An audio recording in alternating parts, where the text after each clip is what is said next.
What's up, fellow lords of gaming, and welcome back to another episode of Marvel Future Fight. So to give you guys a little heads up, this video is going to be a little bit all over the place because there's a couple of topics I want to talk about. So it's basically an update on the V900 update that we currently have with the addition of Gamora. So Gamora is definitely a strong character.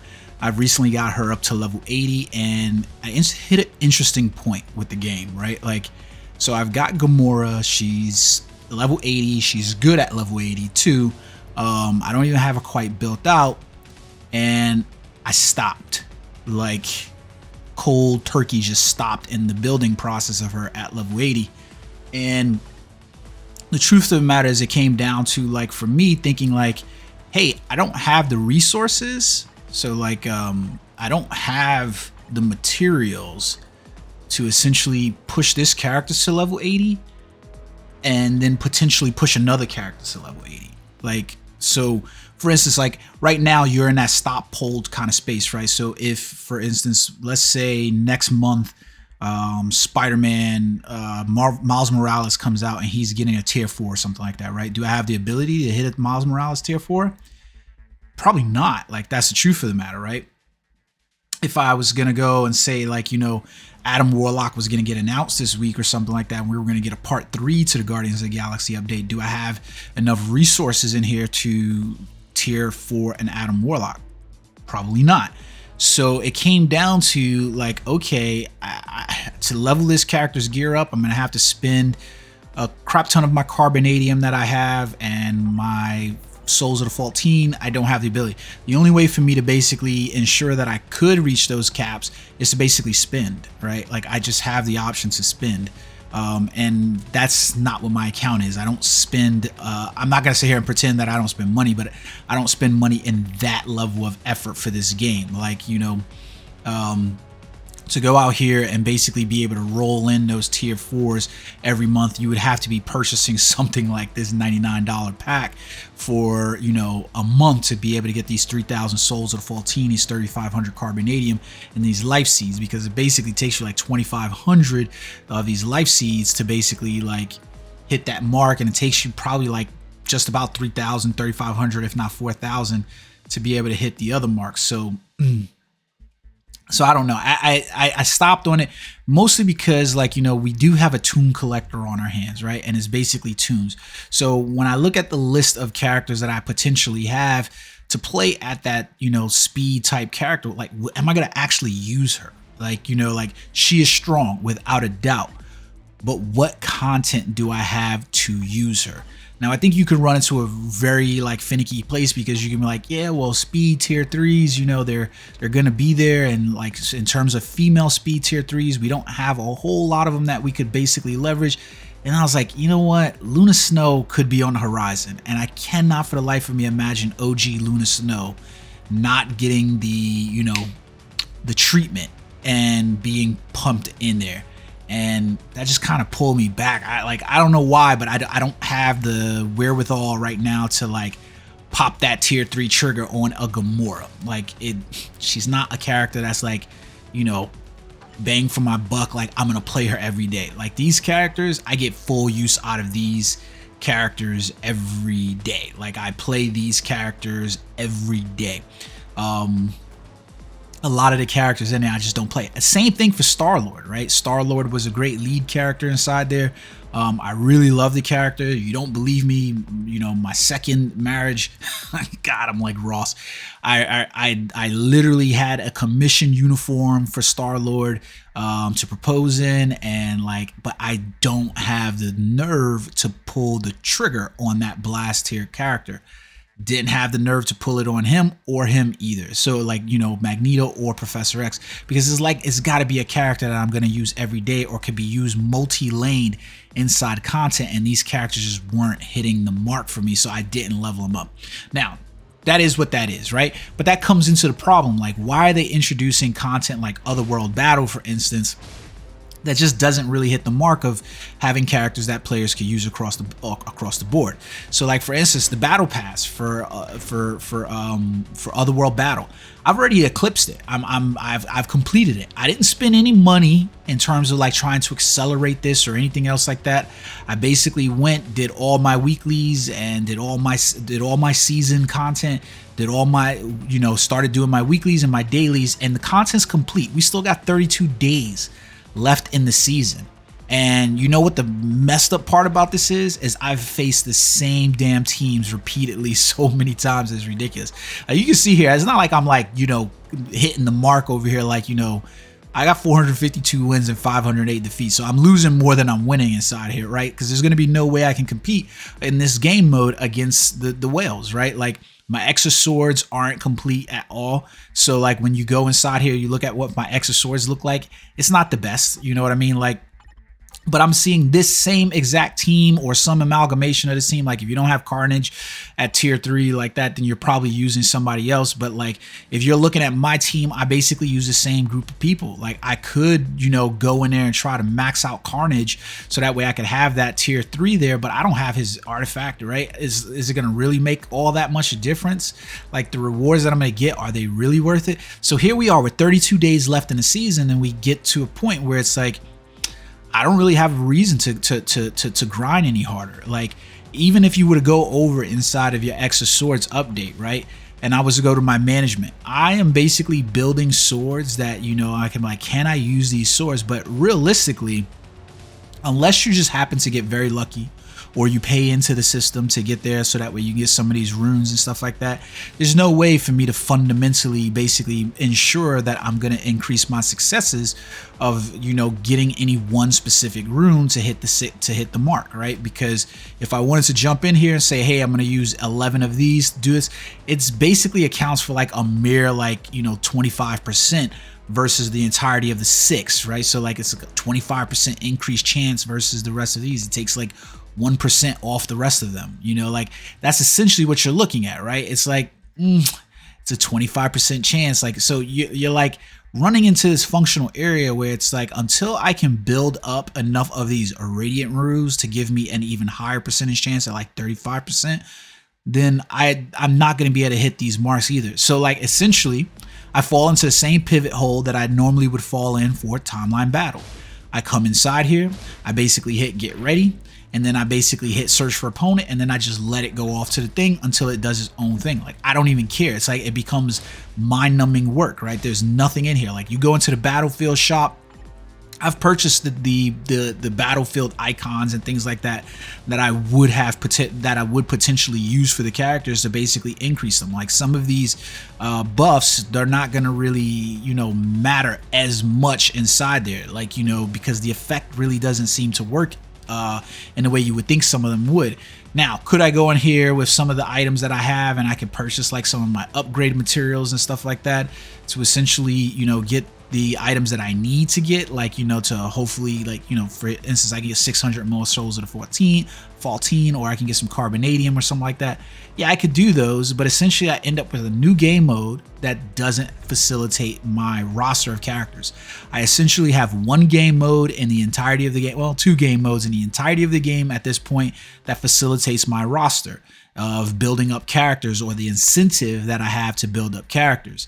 And that's essentially World Boss, and that's if I choose. World Boss is an if I choose, because I really don't have a need to go into World Boss every day, and there's very little incentive for me to push. Like, so for instance, no, there's very little incentive for me to push past this second stage.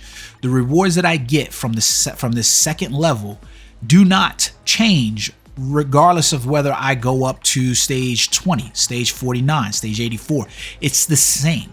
Even if I was looking at the creep that it causes, there's not a whole lot of incentive essentially for me to push any higher than this level, because the rewards, like my life seed reward count, it's not going to change. My Carbonadium is not going to change. The amount of crystals, the cosmic cube fragments, those don't change. The amount of essence of dimension or component packs, those don't change. My ability to accumulate Titan's records do not change. The ability for me to get mighty CTPs or the pervasiveness of me getting those do not change. The percentiles do not change as the rewards get higher. That's essentially what it is. Now, I could go in here so that way I can purchase to get higher and get those first clear rewards and get the and do those are helpful, but in terms of my daily rewards, I don't have a reason to go higher. The first clear rewards, they are important. That's why I slowly push as I go in, but I don't have a whole lot of reason. The only other mode that has some capacity for me to want to push is Shadowlands, right? Like, I have so many levels of Shadowlands and floors that I need to clear, and basically having the most amount of characters out of the roster to hit that 260 mark is going to enable me to push towards those floors, right? And I need to have a roster for that. But when I look at the game on a whole and think about some of the levels that I need to clear, I don't have a very good reason to build out the roster to incentivize me essentially to go and say, I'm going to level up a Star-Lord or I'm going to level up Gamora, because outside of my timeline battle or my World Boss Legends, outside of my my Shadowlands, I don't have a reason to have that character. I am perfectly fine with the character roster that I currently have at tier 4, which is these characters. They facilitate everything in any way that I need to do. So at this point, any character that I level is just for me, right? Like, now I won't lie, you know, it's kind of irking me a little bit that, you know, I don't have 8 characters leveled up because I have 7, because I was hoping that they were gonna push out Adam Warlock. But that's where I am. Like, it's weird to feel this way. The biggest disappointment for me is Otherworld Battle. I don't have a reason to push any further. Like, it's just basically every day to come in here and basically try to collect the daily reward from, you know, just basically winning, you know, 3 battles and participating 5 times, and then hoping that I complete the win Otherworld Battle with characters at 70%. And I mean, I see my 4,500 rank go down to like 4,395 as other players come into the top and attack and stuff like that. But do I care? Like, no, not really. Like, that's the truth of the matter. I don't care. Like, there's very little care. So it's a weird place, and it's mostly hindered and hampered by resource efficiency. I have no efficient way to gain resources in order to proceed with characters. It's one of the reasons why I have advocated, for instance, that one of the better ways for us to accelerate resources would have been Giant Boss Raid, especially with like the Souls of the Fall team, to say like, hey, inside Giant Boss Raid, I'm going to be able to get more resources, so that way I can confidently say that within a month, I can build up enough resources to tier 4 at least 1 character. Or within a month and a half, that would maybe incentivize me not to necessarily spend $100, but it might incentivize me to come back over here and say, hey, you know what, the tier 4 advancement pack, I can get 800 and 950. This would incentivize me a little bit at the price point of $39.99 to say, like, I'm going to jump in on this and I'm going to purchase these. But there's going to be very few players that are able to just pull the trigger on a $99 package for 3,000. Like, that's essentially like 2 video games for me. Like, if I was to go on Steam right now, like, you know, if I was to go on Steam and I was like, hey, let me take a look in the store right now, like, this is the kind of stuff that I'm like batted up against. I go inside Steam and I'm like, hey, you know what? I can get Horizon Zero Dawn. I could get, like, you know, a couple of games. I can get Borderlands 3. I can get Doom Eternal. I could purchase, like, you know, on day deals, like, you know, multiple games for that price point, while this is essentially like figuring into one thing. This is gonna help me get not the full game. It's gonna help me get 1 character to tier 4. And I get that that's the tone of mobile gaming, right? But it's like such a slap in the face when I can easily pull up EA, I could pull up Ubisoft, I can pull up all these game titles, and I can essentially go in there, like, for that price of $99, I could buy a whole year subscription to EA or Ubisoft or, you know, Uplay or any of these accounts, right? And especially on PC gaming, or now even on PlayStation and Xbox, and I could get access to multiple games per year. I just don't have the incentive. So it's like really, really weird because I intended to bring to you guys, some content for Gamora. Now, I will have to say this to you. Gamora is really good. She is exceptional. Even at level 80, she's exceptional. So like, it seems like the mark for her is level 80. And at some point I will come back in there, probably because she's the only speed female tier 4 that's in there. Like, I don't really like, Black Widow's not really my thing. So I'll probably come back in there at some point when I build up enough resources that I can confidently say, hey, I can roll into this next update and I can, have enough resources to level up like, a character that is a fave. But it brings me back to a summoning point for you guys, right? That within this game, we have a need that they're not, facilitating the desire to purchase things or the efficiency for us to, be in an enjoyable state where we are wanting to purchase things just for the gimmick of fear of missing out, right? Like, I want to have Gamora, but it's at a price point to have Gamora is too far out of reach for me to want to just basically go and spend, right? Like, I need a little nugget that's like within hand's reach, within arm's length, that I can say I'm going to leverage that in order to get this. You know what I mean? And they haven't done that effectively. Like, could I go inside here and level up Carnage so that way I could get Carnage to, tier 4? Yeah, I could, but is Carnage going to really help me inside there? Like, is he going to really help me inside there? You know what I mean? Like, is he going to help me?